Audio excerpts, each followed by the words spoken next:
My phone buzzed at 6:17 a.m. That alone should have warned me something was wrong. Lysander never texted me that early anymore.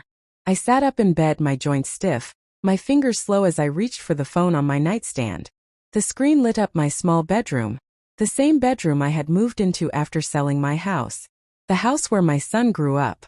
The house I no longer owned. The message was short, cold, precise. You are not invited to the launch. My partner thinks it is best. That was it. No greeting. No explanation. No I'm sorry.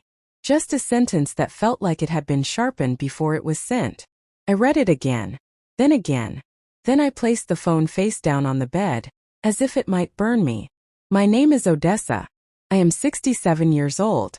And in that moment I realized something terrible. You can survive abandonment by a husband. You can survive poverty. You can survive exhaustion, loneliness, even fear. But nothing prepares you for being erased by your own child. I sat there in silence, listening to the hum of the refrigerator in the next room. The distant sound of traffic outside my apartment window. Life moving forward, completely indifferent to the fact that mine had just cracked open. The launch. The company launch. The company I paid for. The company I believed in. The company that existed because I had destroyed my own safety net to build his. And now I was not welcome. Not even as a guest. Not even as his mother. My partner thinks it is best. As if I were a liability.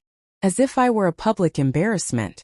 As if I were something that needed to be managed, or hidden. I felt something shift inside my chest, not rage. Something colder. Something clearer. Lysander was 5 years old when his father disappeared. One morning, Enoch kissed him on the head, told him he'd be back by dinner, and walked out the door. He never came back. No explanation. No phone call. No child support. Just absence. For weeks, Lysander slept in my bed, clutching my shirt in his fist like I might vanish too. Why doesn't Daddy come home? He asked. I didn't have an answer that wouldn't break him, so I became everything. Mother, father, provider, protector. I worked 2 jobs. By day I cared for elderly clients, bathing them, feeding them, holding their hands while their memories slipped away. By night I cleaned office buildings downtown. 12 floors. Chemical smells. Polished floors that erased my reflection. My hands cracked and bled. My knees swelled. But every Friday I brought home pizza because Lysander loved Fridays. When he asked why I worked so much, I told him the truth. So you won't have to. When he got into a private university, I said yes before I knew how. When he needed books, tuition, rent, I found a way. I sold my mother's jewelry. I pawned keepsakes. I skipped doctor's appointments. I postponed my own future so he could have one. And he never forgot. At least that's what I believed. When Lysander asked for $2 million, the room went silent. That number wasn't just money.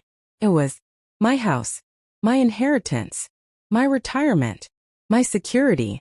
It was the final chapter of my life. And I signed it away. Not because I was reckless, but because I was a mother.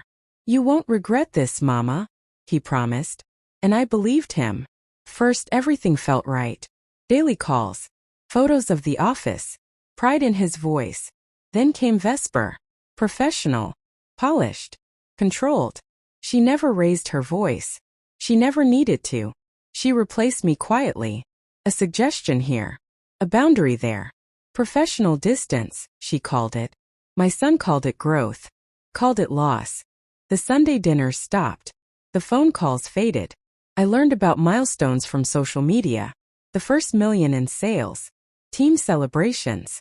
Trips I wasn't invited to. When I confronted him, he said something I will never forget. You confuse being my mother with being an investor. In that sentence I disappeared.